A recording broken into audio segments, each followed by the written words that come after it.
Well, yesterday, my friends, yesterday we talked to Jason Cole. Last week or a week before, we had Jarrett Bell.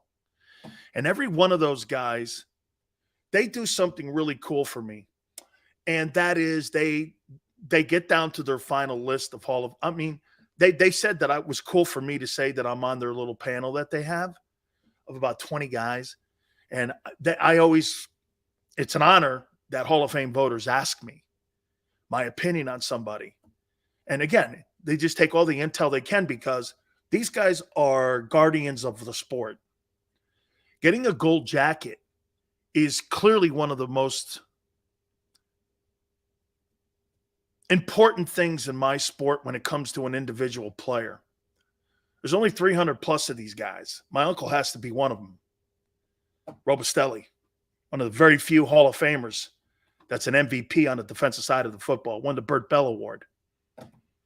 And I asked Jason this question yesterday. Is getting in front of these guys more difficult than actually getting in the room to vote on them?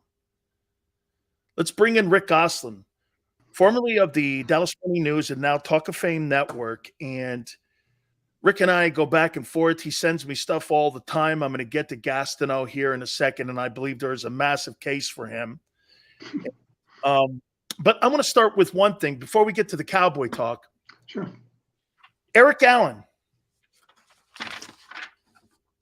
Am I right? Is Jason right? I talked to him yesterday. You guys have only debated him once. Is it tougher, Rick, to get in front of you guys now than to even get a chance to vote on these guys? Because as you told me before you came on today, there's about 100 guys you want to debate. Yeah, I'm on the senior committee. Those guys are just in the senior committee. Now you have guys like Eric Allen have eligibility left. It's so difficult. We've talked about the numbers. If you didn't win a championship and you weren't all decade and you played defense, it's tough to get in the room. And Eric Allen falls into that group. Albert Lewis fell into that group. Albert Lewis got in for the first time in his 20th year. I happen to think Albert Lewis is a Hall of Famer, but this is the first time we discussed him. Eric Allen needs to be discussed. Louis Wright was an all-decade cornerback in the 1970s, never been discussed. Bobby Boyd, all-decade cornerback in the 60s, had 57 interceptions, never been discussed. It's for the longest time, it was almost 2-1, and even more so, it was more than 2-1 offensive players to defensive players. So it was tough for defensive players, 50s, 60s, 70s to get in, unless you played for the Steelers or Packers or one of the dynasty teams. So it's always been tougher for a defensive guy to get in. And now, there's such a premium on pass rushers. Every year we're looking at, 2 and 3 pass rushers, and they're getting in, and a lot of the defensive backs aren't. Interceptions are dropping down. You don't have the 50 pick guys like Deion and Darrell Green and people like that. You're looking at a guy, Darrell Reeves had 29 interceptions. It's tougher for defensive players to get into the hall because right now it's all about the quarterback and the pass rush. Eric's got 58 INTs in his career. So it comes down to you, Rick, in your opinion, that he just wasn't on a championship team. And so you must put big value in whether or not you played on one of those teams that won a championship and won a ring. Is that right? Well, I don't. The committee does. Oh, the committee does. Okay. The committee, and that's 68% of the players in Canton won championships. That's a big check mark to have. You talk about Eric Allen. What do you know about Dave Brown? Cornerback for Seattle, 62 interceptions. Never been discussed. Never been discussed. Again, another guy didn't make all decade, didn't win a championship, and he plays in the Pacific Northwest. He's lost out there. It's very, very tough. We have so many quality defensive players with interceptions and linebackers and that deserve to be discussed. It's tough getting in a room because we got all these wide receivers and pass rushers showing up in the ballot every year. How is it? Okay, let me ask you this, Rick. You think Jason Taylor was? I don't want you to divulge your vote, but I mean, Jason Taylor over Cornelius Bennett, really? Well, I mean, when you talk about the second best player on that Bills defense, some could say Talley, but to me, it was Bennett. It was Bennett. Bennett was the defensive player of the year. Every year I vote for the Hall of Fame. Every year I vote for Cornelius Bennett in my finals to cut to 15. I want to talk about Cornelius Bennett. He's never been discussed. You're right. He and Bruce Smith made that defense go, played on opposite sides. And for this guy never to be discussed, that's, again, defensive player, didn't win a championship, didn't make all decade. And yet he's got 5 conference championship rings. Right. But those two things, the all decade, I think 75% of the players in Canton were all decade. 68 won championships. If you didn't have those, one or both those check marks, you become a long shot. And in the Cornelius Bennett's, the Eric Allens, the Albert Lewis's, Dave Browns, those guys are all in that group, all worthy, all need to be discussed. And there's a good chance that many of them never will. What kills me about that is that Marv Levy gets in. He didn't win. I mean, and Bennett gets pushed, and Bennett even goes to the Atlanta Falcons. And Cornelius is such a God-fearing man. He's such a good guy. And I know you know who he is. And I know that people have probably pushed for him. But to me, man, him and Ed White, because these guys were on such great football teams. I mean, Ed White is considered one of the greatest offensive guards in pro football history. And do you know what people say to me? He's not in. And I'm like, no. How's Ed White not in? Good question. How's Ed Buddy not in? How's Right. George Coons not in? I mean, how's Walt Sweeney? Walt Sweeney went to 9 Pro Bowls. He's never been discussed. Ed Buddy, 8 Pro Bowls, never been discussed. George Coons, 8 Pro Bowls, never been discussed. George Coons played offensive tackle in the 70s. He went to as many or more Pro Bowls than all the all-decade tackles, and he's never been discussed. Didn't win a championship because he's an offensive lineman. He has no stats. Those guys fall through the cracks. Like I said, those guys, these are all names on my list of 100. I want to show you something, Rick. I think you're going to appreciate this here. And I think you're going to probably like this because I just got this sent to me here. Mark sent this to me here. And he sent me his NFL alumni coin. And on the back of it's funny. You know what it says? 2-time NFL Defensive Player of the Year. 5 All-Pros. Was on the New York Sack Exchange. Was really the creator. He was the Sack Exchange. Right. And by the way, was the creator of the sack dance. Right. He's a guy who revolutionized the position. If it wasn't for Lawrence Taylor, he would be the preeminent guy in his decade of the pass rusher. And if you put his postseason together and you put his regular season together, he and Reggie White are the only men to play in every game and get a sack. How is he not in the Hall of Fame? Or how about this?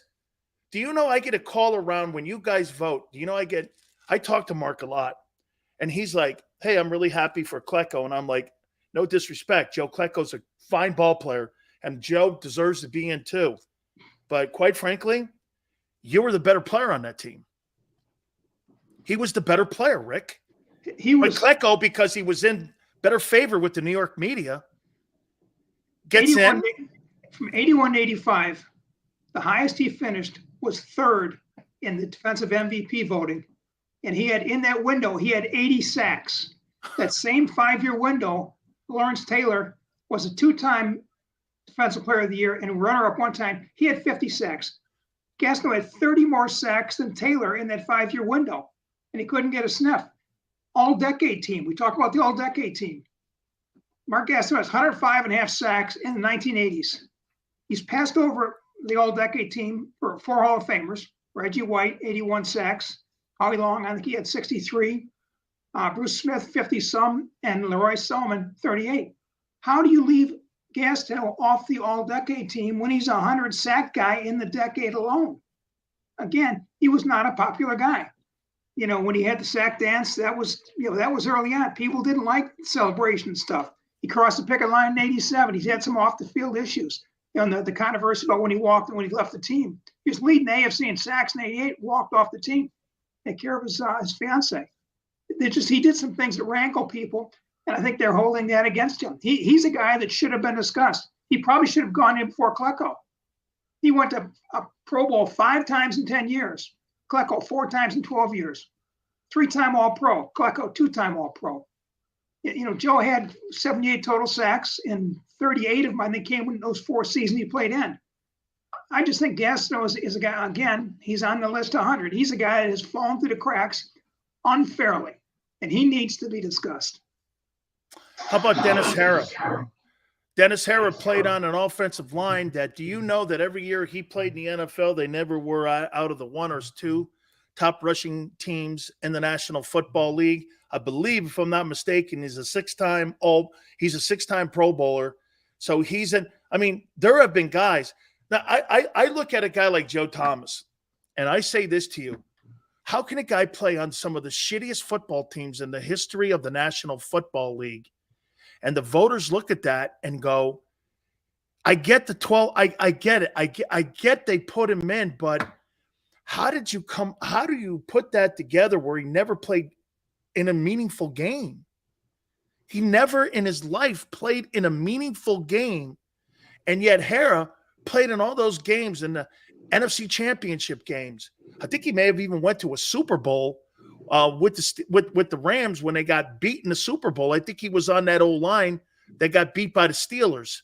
I mean, Rick, there's so many guys. Is it really just now that there's just a backlog now? Yeah, again, it's repetitious. Dennis Harrah, no championships, no all-decade, no stats, offensive line. Offensive linemen have so many great offensive linemen have fallen through the cracks. Offensively, we've for years we were putting in all the skill players we could, and leaving good defensive players, quality defensive players back. Now we're starting to catch up. We're starting to put more defensive players in, but it's still almost 2-1 offensive players to defensive players. And again, you're for an offensive lineman, you don't have stats. And right now we're putting all these stats in. And for what it's worth, Thomas had stats. The consecutive plays and all those Pro Bowls together. He had some meaningful stats as an offensive lineman. Yeah, not giving up sacks and stuff like that. Yeah. He did have that going for him too. But I'm old school. I think there are maybe 15 to 20 first ballot Hall of Famers in the history of the game. Jim Brown, Dick Butkus, Joe Green, Jerry Rice, Lawrence Taylor. And we're making all these guys first ballot Hall of Famers. Joe Thomas, Hall of Famer, agreed. But to be first ballot, you put him on the same plateau as Anthony Munoz and Jim Parker. And no, I don't. But he's a Hall of Famer. I think some of these guys can wait. And if they do, you kind of ease up on the backlog. When you start putting all these guys in first ballot, all those guys start sliding. And next thing you know, they slide to me in the senior committee. And you wonder, how did this guy never get discussed? How did Joe Klecko never get discussed? He was never discussed during his 20-year window of eligibility. Again, defensive player, no all-decade, no championships. It's not hard to figure out. Rick, for you, I asked Jason this, and he kind of has a problem with it a little bit. I wonder what your thoughts are. So if you vote for a guy for 20 years, you consider a guy for 20 years, how in the 20th year or 21st, 22nd, 23rd, 25th year, does that guy automatically turn magically into a Hall of Famer if you guys passed on him all these years? I'm sure there's a reason why you would go, well, after further consideration, you look at a guy like people passed, and I'll give you Chuck Howley. Okay, I get Super Bowl MVP, more Pro Bowls actually than I thought. I didn't realize he had gone to that many. So I could see the conversation, and he may have been a tweener guy that was on that ledge all the time. He could have been. But tell me how you decide that after 20 years, and then the 25th year, Chuck Howley's a Hall of Famer. Again, players have fallen through the cracks. Chuck Howley was not an all-decade player. That's one of the reasons he was never discussed. Those guys, like I said, 75% of these guys in the Hall were all-decade. We favor all-decade guys. We favor champions. Howley should have been an MVP back-to-back years. He should have been MVP in the game they won. Staubach won it with 112 yards passing. And here's Howley, an interception off Greasy, recovered his ankle fumble. He could have been the MVP back-to-back. Had he been the MVP back-to-back, he would have been in. But he slid through the cracks. Again, Dan, I got 100 names. And you shake your head, you wonder, how do all these guys, all-decade, there are 58 all-decade players in the Hall of Fame, and 53 have never even been discussed. Del Schaffner, wide receiver from the Giants in the 60s, was a 5-time first-team All-Pro.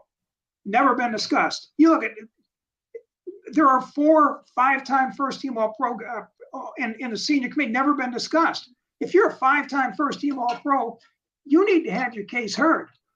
Joe Schofter may never have his case heard, and that's the criminal thing. All these great players that have fallen into the problem is there aren't enough seats at the table. Every year we put in 7, and guys that are 8, 9, and 10. When you figure that next year is going to be their year, except that, here comes a bunch of first ballot guys. And we put those guys in, those guys just slide right on out, and they end up in a senior committee, and it's wrong. Let me get a couple Cowboy questions in here on your Talk of Fame network here too, by the way, for Rick. Rick, do you think the Cowboys are better now than they were at the end of the year? Yeah, I think without question. Adding Brandon Cooks, he gives them speed on the flank, which they didn't have last year. And Stephon Gilmore, I thought they were one cornerback away. They really were running out of cornerbacks last year. Now you put him opposite of Trevon Diggs, and they're this close to being a very dominant defense. They led the league in takeaways last year. They finished 3rd in sacks. They just needed that shutdown element, get those points allowed down. And they're building a defense that can do that. And I think what they're doing offensively, McCarthy is going to start playing to the strength of this team. That's the defense. He wants to run the ball more. And I think that'll benefit the defense, and it should benefit Prescott. The whole season hinges on Prescott. Who's the best quarterback? Who will be the better quarterback this year, Jalen Hurts or Dak Prescott? When you figure that out, I think you'll figure out who's going to win that division. Dak Prescott cannot lead the league with 18 interceptions again. You do that, you're putting your defense in bad positions. He has reduced those turnovers to take care of the defense. They can win a championship with this defense. They've got to start playing to this defense. On March 31st, give me the East right now, how you would rank the East before the draft and a little bit after free agency right now. I know things can change still because there's Odell Beckham out there. Maybe even a D-Hop could still be something that the Cowboys might look at there. Just give me your sense of where you see the East right now. Philadelphia, Dallas, Giants, Washington. I think you've got to give the Eagles proved it last year. And until I believe, until you beat the champion, they're still the champion. And teams have got to find a way to beat Philadelphia. That's a very good football team. And again, if Hurts takes the next step as a quarterback, they can be a very special football team. And I think he may well do that. That's a good football team. The big question I have is Dak. If it's not now, Rick, at $45 million, right? When? I mean, when does Dallas do this? You know what? I said this before. All these $45 million, $50 million deals, there's only been one that has worked. It's the guy in Kansas City. Now, most of the time you have to strip your team down. You see that everywhere. Even Philadelphia this year lost 5 starters. They had because they're getting ready to pay Hurts here. I mean, even Dallas, they lose Zeke, Amari Cooper in the last 2 years. I mean, this is only going to get worse in Dallas, and that's why they're kind of going cheaper as well here. Restructuring Brandon Cooks' deal, that was a great deal. Like you said, getting Stephon Gilmore, 2019 NFL Defensive Player of the Year. Jesus, man. Is this the year for Dak? If he doesn't do it, you think the Cowboys go like this? This not happening. Maybe that's why they're going more toward running the ball and playing defense. Maybe they realize that Dak is not a guy that's going to carry that. That he can be more of a complementary piece than a Patrick Mahomes. He's not Mahomes. He's not Joe Burrow. He's not Justin Herbert. They got to figure out how to make this offense work without asking Dak to throw 40 times a game. And that's the issue. He's 30 years old now. He's 30 years old this season. I mean, when you get a good young quarterback, you got a window. He's still on that rookie contract. When Seattle won it with Russell Wilson, he was on his rookie contract. And then when you have to pay these guys, you start losing members of your sporting cast. And you saw in Kansas City. Of course, that guy, it doesn't matter who you put with him. He's like Brady. Just give me 10 other guys to play and I'll go win. But most guys win. If you don't do it in that rookie contract, Aikman won in the rookie contract. And then you start paying these guys and you start losing your sporting cast. And that's so. Do you talk to Jimmy about that? When the Cowboys won those Super Bowls, they were losing the Dixon Edwards, the Jimmy Jones, the Ken Nortons, the supporting. They weren't losing the stars. They're keeping the stars. but they're losing the blue collar guys that kind of made that team great. And that's what happens when you don't win it with the rookie contract. And now that's the problem the Cowboys have. That's why they had to let go of Elliott this year. You're paying the quarterback that much. You can't pay everybody $40 million. Rick, do you think the Cowboys regret giving him that contract in hindsight? No, because if he was up now, they'd probably have to pay more. The problem with all these quarterback situations, there's a fear of the unknown.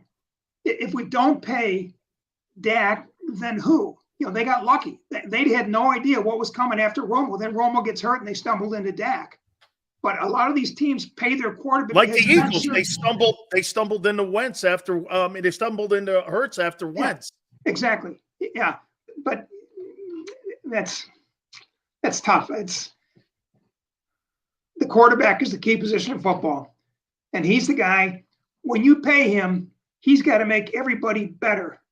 And I think in Dak's case, the cast makes Dak better. I don't think Dak necessarily elevates the play, but the cast does. When Dak had his best years, he had a rushing champion. He had a Pro Bowl tight end, potential Hall of Fame tight end. He's had offensive lineman Pro Bowls across the board. He had Hall of Fame wide receivers. He had a cast that would allow him to succeed. I think they've got to find a way to get back to that. They can't have him throw 35, 40 times a game. If you can get Dak to throw 28 to 30 times a game, I think you can win a lot of games.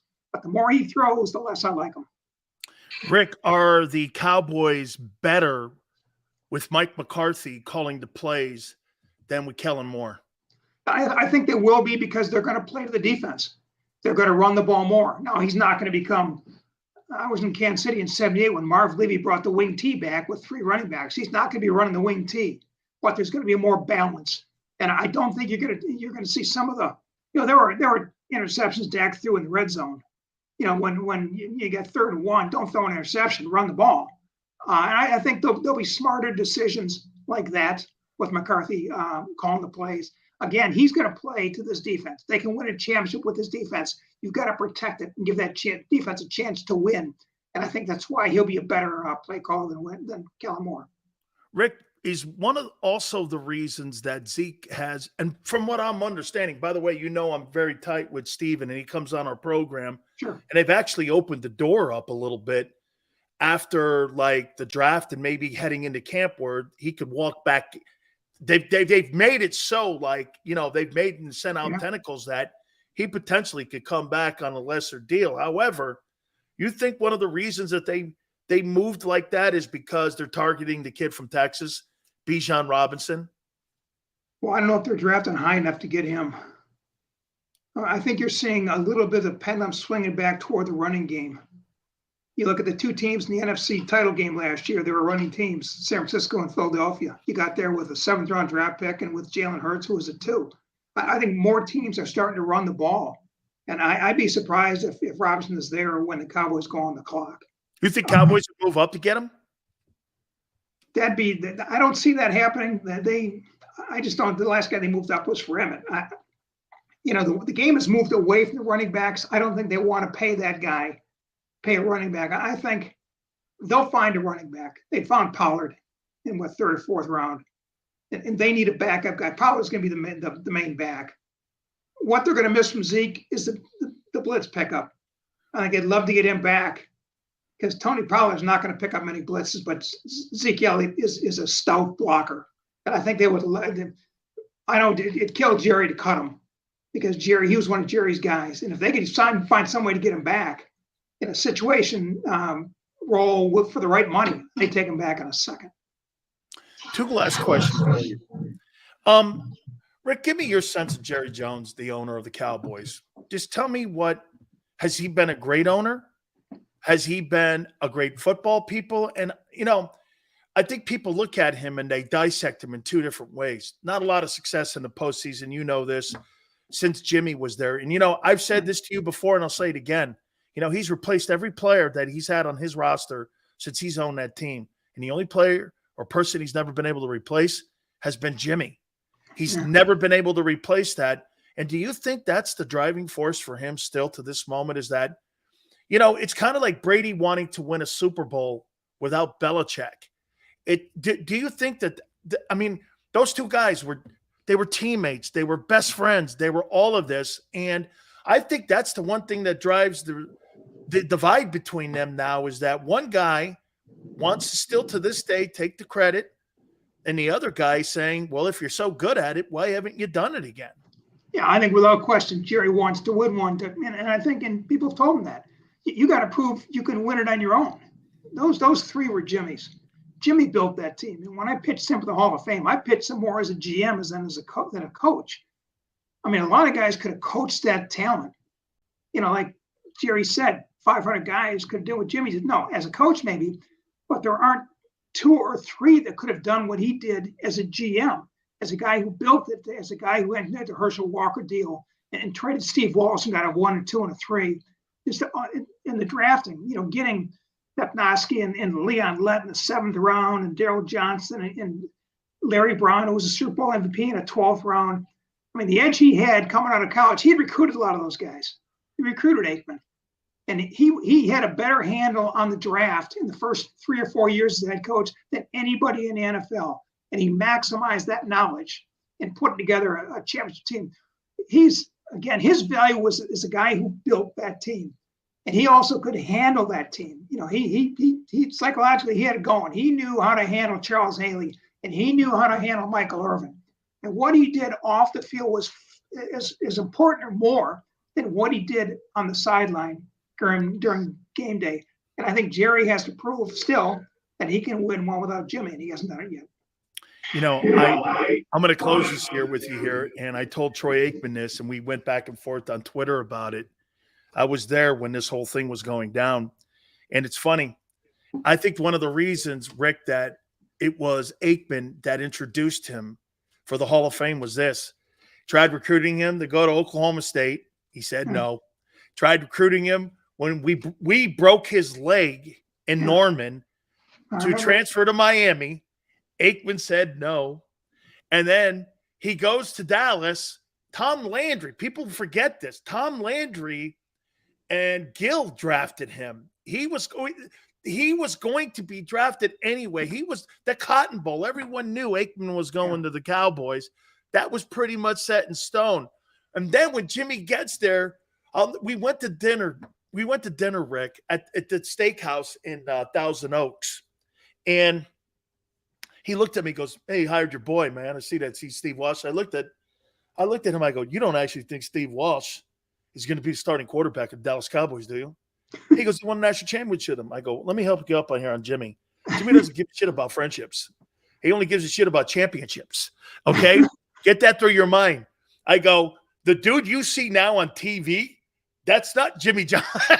Hey, Rick, right? That guy you see on TV today, that ain't Jimmy Johnson, dude. I think a tremendous burden came off the shoulders of both Jimmy and Jerry when they got in the Hall of Fame. I think that solved a lot of problems and smoothed out a lot of things. I think both those guys desperately wanted to get in the Hall of Fame. Yeah. I think Jerry felt that he needed to win one without Jimmy to get there, but he got there anyway. And I think they've mellowed. Both of them have mellowed considerably since they've been standing on the podium in Canton saying, "Thanks for giving me the gold jacket." Yeah, well, that Cowboy Hall of Fame, I think he's still kind of, that Cowboy Ring of Honor. I don't know what he's waiting Rick, for. The Cowboy Ring of Honor, man, I think he still prods him with it because Jimmy goes like this: "When I'm alive." Yeah. And at this point, Jimmy's got the biggest honor there is. Had he not gotten Hall of Fame, I think the Ring of Honor would have meant more to him. But he's already got the biggest honor there is. If you want to put me in the Ring of Honor, fine. If you don't, that's fine too. I got a bust in Canton. I'm okay. Were you shocked with his emotion when he was told by David Baker on television there at Fox when he walked in? When you walk in, you guys have put him in. I mean, were you shocked that he was that emotional? No, not at all. That tells you how much he wanted that. And I think after I was shocked, Rick. I've never seen him like that.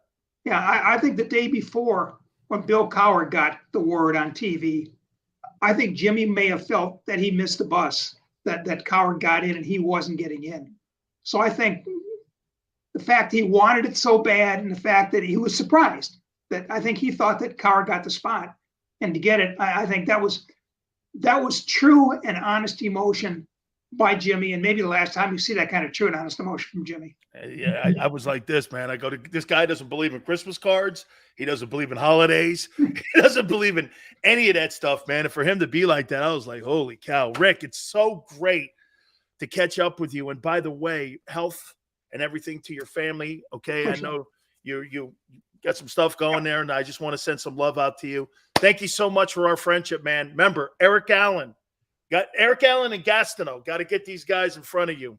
We're working. They're on the list. You got it. Thank you so much, Rick. Thanks, Dan. You got it. The great Rick Gosselin. I mean, God, such great stories. And also, too, don't forget Talk of Fame Network. You can hear him and how he goes around. So we now have 3 people that are going to debate Eric Allen. Okay? We now have Jared Bell from USA Today. We have Rick Gosselin, who's the chairman of the Veterans Committee. Now, Eric, I didn't think Eric had time still on the clock, but he does. So Rick still votes on that too. So, and the Hall of Fame follows me on Twitter, and they keep an eye on what's going on here too. So, because they know that I'm a big proponent of getting some of these guys into the Pro Football Hall of Fame too. So, okay. Tone goes, I love how you're pushing Eric Allen. If he ever gets you in, he deserves. Thank you. I'm trying to get Eric on. Eric goes, Sills. Eric Allen is such a wonderful guy. He's a very humble man. And, you know, he lives actually, he goes to, his kids go to my daughter's school, Rancho Bernardo. And I've seen him numerous times. He's a great dude, man. Great dude. And I see him a lot. Maybe we'll bring him in here one day. I don't know if we can do a dual thing here. I don't know, Tone, maybe, you know, he stands next to me here. Anyway, have a great weekend. Go Canes. Want to see the Canes get to the national title game? I appreciate everybody. Tone, God bless you. God bless you too, Xander. God bless you too, Big Joe. All of you.